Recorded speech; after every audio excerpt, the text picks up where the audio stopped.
Have you ever felt like you're genuinely talking to a psychopath? Probably a lot of I don't know how to differ. I don't know the textbook difference between psychopath, sociopath, but probably a lot of them. The people that are okay with stealing a car and don't care about how it impacts the mom, I would probably say that's sociopathic behavior. People that are okay with selling. Welcome to Pegasus versus the World, where we take on challenges, comedy, trending topics, and some travel. City boy, city boy. All right, you guys. So I wonder if this is their Clips channel. So Iced Coffee Hour has a dope channel, but this is on their Clips channel. I started watching these clips of Tommy G. If you're not familiar with Tommy G, he's a really dope YouTuber, more journalistic style, but he goes into the hood. He interviews people from the Mexican cartel, all types of stuff. Like, it's actually insane. But the reason he got put on, he got put on my radar was through Don. Don from the 40-year-old FUQ Boys. He did this video called the Kia Boys. I think it's about these kids in Milwaukee that figured out how to exploit the Kia car system with a USB drive or, some type of flash drive where they're able to break into cars in like a minute. And so they started stealing Kias, and I think that became like a national thing. Like, people started breaking into Kias because they're easy to break into and steal. But that's the video I saw, and I was like, this is just crazy. Like, that he's interviewing all these, gang members and just, car thieves, and just, I was just like, whoa, And I kind of follow politics a little more and economic, podcasting a little more. But every now and then I see a video of his, kind of like the whole Tyler Oliveira channel. They do a totally different thing, but I appreciate this grassroots street journalism. Anyways, I'm watching these interviews and I'm finding out that people are selling, I don't want to say the word because YouTube's weird, but let's say straps. They're selling straps through Telegram. There's just all this stuff that I wasn't aware of. I knew about 3D printer joints and stuff like that, but they're asking him a bunch of questions, but I thought this was the most interesting title I saw, The Most Evil Person Tommy G has ever met. So let's just watch some of this, see what he's talking about. I always think stuff like this is very interesting. So I don't know. Hope y'all are along for the ride. Let's peep game. Have you ever felt like you're genuinely talking to a psychopath? Probably a lot of I don't know how to differ. I don't know the textbook difference between psychopath, sociopath, but probably a lot of them. The people that are okay with stealing a car and don't care about how it impacts the mom, I would probably say that's sociopathic behavior. People that are okay with selling. We talked to this guy. We went into I wanted to document the how to cook crack, because I thought this is a drug that's going to disappear from the market. Like this, it's a relic of the past. Why is it going to disappear? If it was replacing a lot of these drugs, or it's so they're bleeping out there's drug references here. So in the 80s they had, I don't know if you can say the first part but in the streets they call it rock. But now with the F word that's coming over, the Fetty, I guess we could call it. That's what they're talking about right now. Laced with. But I wanted to be in a trap, a stove on the, just like a Young Jeezy song. I wanted to just see it for myself. And as we're interviewing this guy, there's a funny clip where we're in Boston doing this, and me and the camera guys me, Keegan and Miguel are like this, interviewing him as the fumes of crack are coming through the room. And me and Keegan at one point look at each other because I'm like, I think I feel a little different. So we look at each other and we're like, yeah, we both feel a little different right now. And as he's cooking up, Miguel's like, we should ask him, do you ever have a customer that didn't make it after you made a sale to them? So I asked him that, and he's like, yeah, there's this one lady who I sold it to. She wanted more. I sold it to again, and I knew if she asked again that would probably be the final dose. And I sold it to her, and she did it, and she kind of passed out. I walked out of the house, and sure enough, the junkies that came to buy from me later that were friends with her told me, yeah, she didn't make it. And something that I kind of moved on to the next question pretty quickly, but then in the car ride, I'm like, whoa. Did he just say what I thought he said? Like, he just casually basically admitted as a sex accessory to a M word, as we can say on YouTube. And it made me realize this, there is an element of, on this journey, of being a little bit desensitized, because, and how I compare it to is a surgeon in the ER room. When one of us sees a a strap wound on somebody, we're going to be freaking out, panicking. How do we save this person? But an ER doctor is like, pass the sutures, pass the gauze, and it's just business as usual. And we've seen enough crazy stuff in this time that someone confessing to doing that is like, oh, next question. And I had to check in within myself, like that was a pretty major thing he said. Sometimes it's just being able to take a pause in the moment to dive, because that's a pretty crazy thing to say. And for me not to dive deeper into it or follow up on that was like, damn, what is wrong with me? Have I seen too much wild stuff in the last few years to just like, that I move on to the next question? Have you ever seen, even of the most... That's wild. And that's how it is, man. In extreme environments, there's extreme situations, extreme measures being taken. That's why I trip out, because he's a fairly young guy. And he has a family and kids, and he's just a good dude. And it's kind of wild that he goes into these dangerous situations just for these interviews. And there hasn't been any bad recourse from it. But I just personally know that world. I personally just stay away from that world totally. Personally, I just don't want to be around any of that at all. So, yeah, kudos to him. But I don't know. I don't trust that environment in any capacity, especially growing up around it and in it at some capacity for so long. I'm just like, nah, I'm good. Sociopathic criminals draw an ethical line that surprised you. A lot of them have pretty ethical lines. Like one of my friends, one of my best friends on earth is a former bank robber, and in his 20s he robbed, I think, 6 or 8 banks in California and went to prison for 10 years. Now he's an incredible family man, multimillionaire, runs a nationwide construction business. Very, very good guy. One of my favorite people on earth. And he said in prison, like, and now that he runs a construction business, like, I'll hire an ex-con, no problems. I won't hire a drug addict, because a drug addict will do anything to cheat you, lie to you, steal from you. But a lot of these guys have very strict moral compasses that loyalty and respect means a lot to them. So their word is everything. Like there's raps on all I have in this world is my balls and my word. So there are guys that if they say it, it means a lot to them to back it up. And I've seen this in the rental business. I have a few rentals in Milwaukee. If someone just gets out of prison and gets a factory job and calls me up and wants to rent for me, that actually to me is a pretty reliable guy, because I know this guy's taking his life in a new direction. I don't care if he got arrested for selling with a strap. If he's, his boss at his factory clears him and he's been really good. Oh, this is one of my best guys on the job. I would, the business would hurt if this guy left. Okay, I'll rent to you.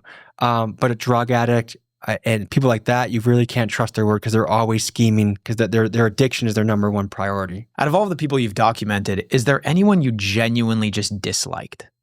Most of the people I like. I'm a pretty easy guy to get along with, and I look for the good in people.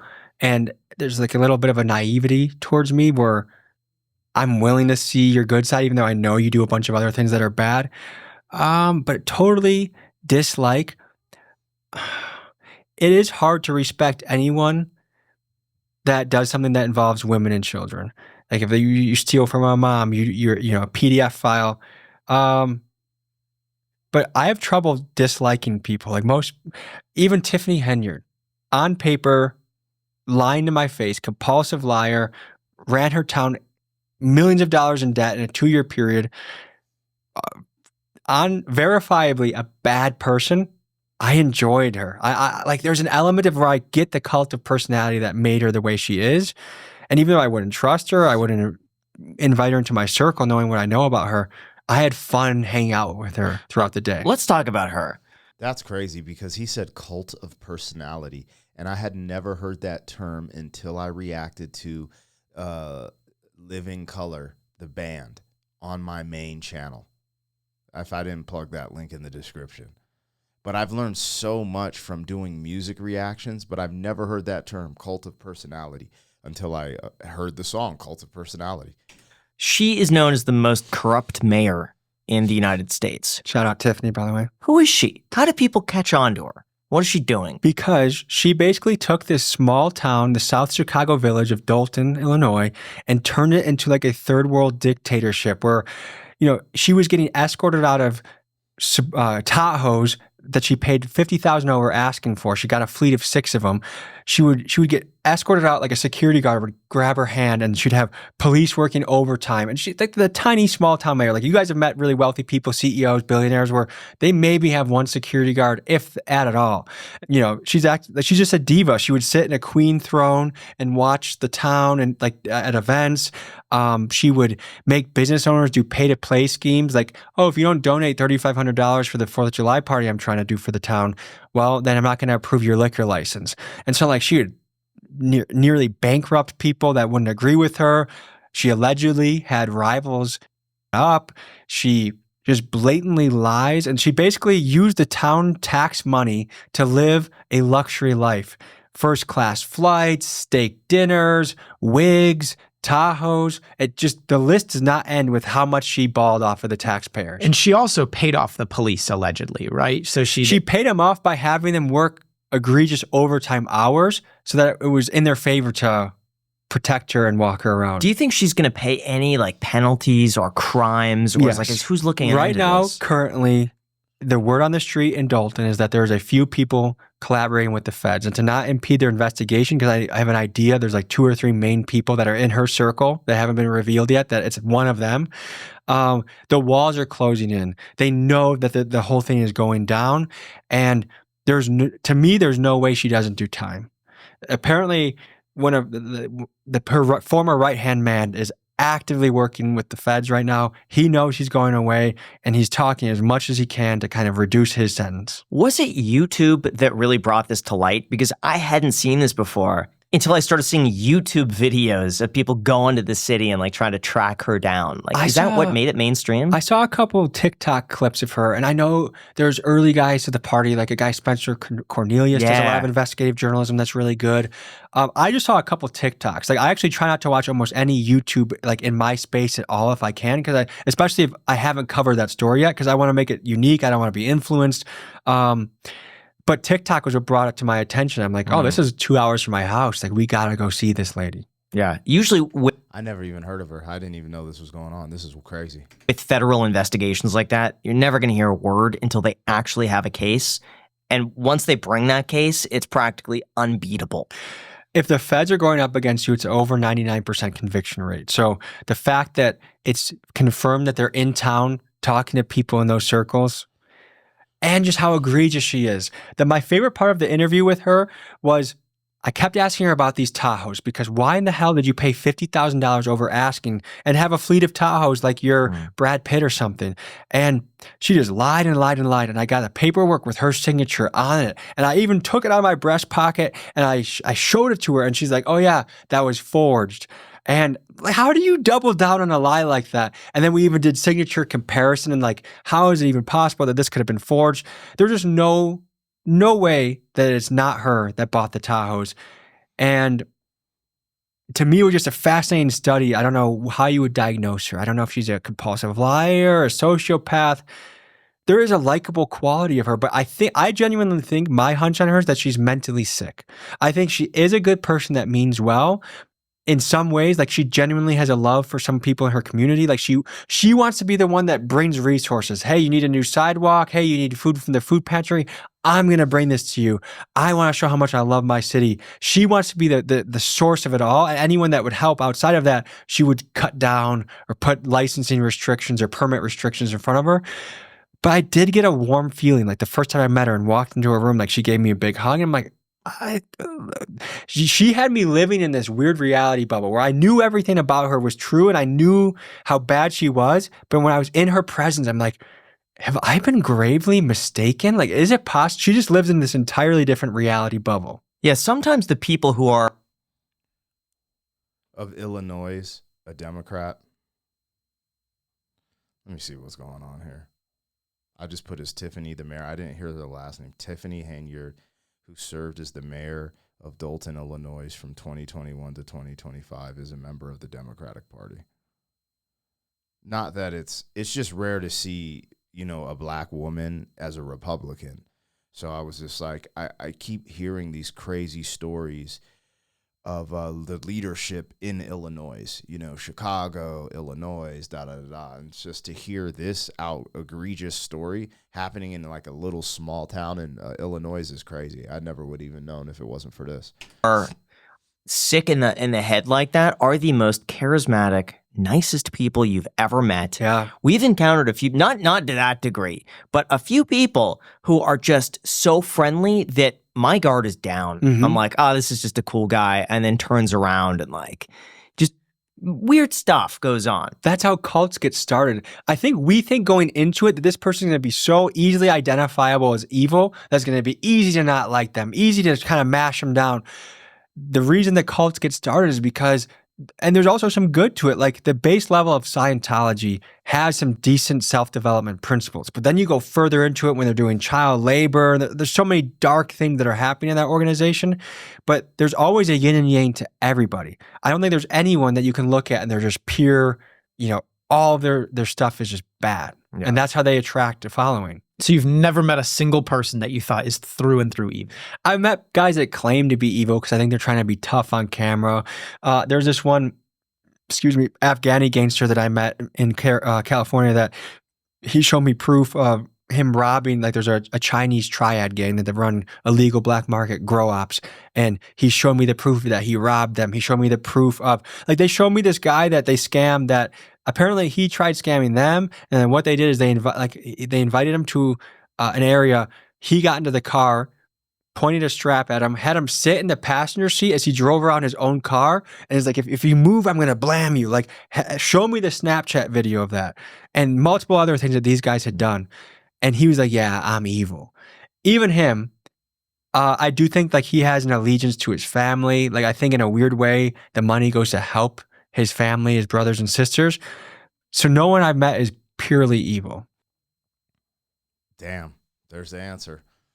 No one he met is purely evil. However, they hung on to Tiffany Henyard. Like that was the crazy. It's just funny because he's interviewed cartel members, gang leaders, gangs, like you name it. Oh, here's the video. Here's the video right here. The rise and fall of the most corrupt mayor in America. Damn, I should have just did a video on that. That sounds freaking crazy. Anyways, there you have it, man. Bro, I think this interview is so, like, these are probably some of the reactions that I've done that are the least talking I've done, because there's just a lot here. And then knowing a little of the backstory of some of the stuff, I'm calculating certain things. Like he said, the one thing he said, like I knew this, but him saying it so confidently, I was like, oh, he's absolutely right. The drug addiction. Like, don't ever hire or work with people who are addicted to drugs. Or, like, it's effed up to say who had been addicted to drugs, unless there had been a super long time of sobriety. It's just, they always let you down. It's unfortunate, but they always will let you down. And it's really unfortunate unless they get a hold of that vice. That was just like a gem when he was saying, it's like, yo, man, a lot of these people who have committed crimes, as long as it's not these specific things, can typically be reformed because they still roll with a certain type of code. I thought that was an interesting thing for him to say. But anyways, let me know what I got, what I missed. Like, share, comment, subscribe. Check out, what is it, the coffee hour, I think? I watch Graham. Iced coffee hour. There we go. Holla at your boy. City boy, city boy.